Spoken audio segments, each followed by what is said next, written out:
एक के बाद एक ऐसा वाकया हो रहा है जो पहले नहीं हुआ और वजारत पेट्रोलियम की नाअहली बार बार वाज़े हो रही है, मगर नुकसान मुल्क और अवाम का हो रहा है। पहले जनवरी में पहली दफ़ा हुआ कि पाकिस्तान एलएनजी खरीदने के लिए देर से मार्केट में टेंडर लेकर गया और शुरू के 20 दिन के लिए सप्लायर ही नहीं आए और गैस का क्राइसिस पैदा हो गया। और फिर अब फरवरी के लिए पहली दफ़ा यह हुआ कि जो सप्लायर आना था और टेंडर में कामयाब हुआ, उसने गैस देने से इनकार कर दिया है और हुकूमत ने इस बात की तस्दीक भी कर दी है। पाकिस्तान एलएनजी के मुताबिक जब सप्लायर ने एलएनजी कार्गो देने से मना किया तो हम दूसरे और तीसरे हाईएस्ट बिडर के पास गए, मगर उन्होंने भी मना कर दिया। आगे ये भी कहा कि जो सप्लायर वादे के मुताबिक एलएनजी की सप्लाई में नाकाम हुए, उनका बिड बॉन्ड जब्त कर लिया जाएगा, यानी $3 लाख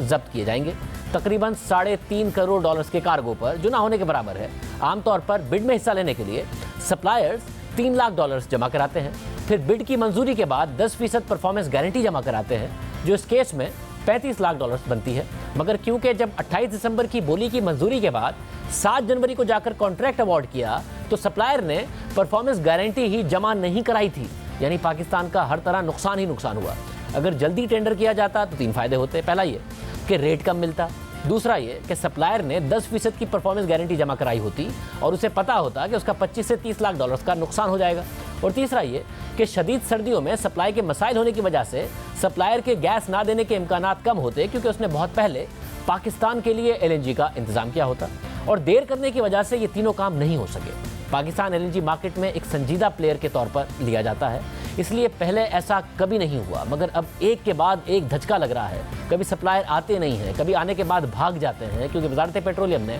बार बार की गलतियों के बाद भी देर की, जिससे पैसों का नुकसान अलग हो रहा है, गैस की कमी अलग पैदा हो गई है और मजाक पाकिस्तान का अलग बन रहा है। आगे पीएलएल ने मिसाल दी है कि पिछले 4 साल में भी पाकिस्तान ने एलएनजी के 8 कार्गो मंगवाए हैं, इस फरवरी के लिए भी 8 कार्गोज का इंतजाम मौजूद है। मगर यहाँ अहम बात यह है कि इन 8 कार्गोज में से 7 कार्गोज कतर, ENI और गनवर के तवील मुद्दती मुआहदों से आएंगे, जो गुज़िश्ता हुकूमत ने किए थे। और अगर ये भी ना होते तो इन सर्दियों में पाकिस्तान में मजीद बदतरीन गैस का बहरान होता। और दूसरी बात यह है कि गुज़िश्ता 4 साल की मिसाल कैसे दी जा सकती है, क्योंकि खुद हुकूमत के मुताबिक पाकिस्तान की डोमेस्टिक गैस पैदावार में हर साल 5 से 6% की कमी आ रही है, यानी गुज़िश्ता बरस के मुकाबले में 200 MMCFD तो सिस्टम में वैसे ही कम गैस होगी। फिर खुद हुकूमत के दावे के मुताबिक इंडस्ट्री तारीख के बेहतरीन लेवल पर चल रही है, यानी इंडस्ट्री की डिमांड भी पिछले साल से ज़्यादा है, फिर आबादी भी पिछले साल से ज़्यादा है, तो हर तरह से गैस की डिमांड इस साल पिछले साल से ज़्यादा है। मगर वजारत पेट्रोलियम एक और नाकामी को ये कहकर छुपा रही है कि 4 साल से हर फरवरी में औसतन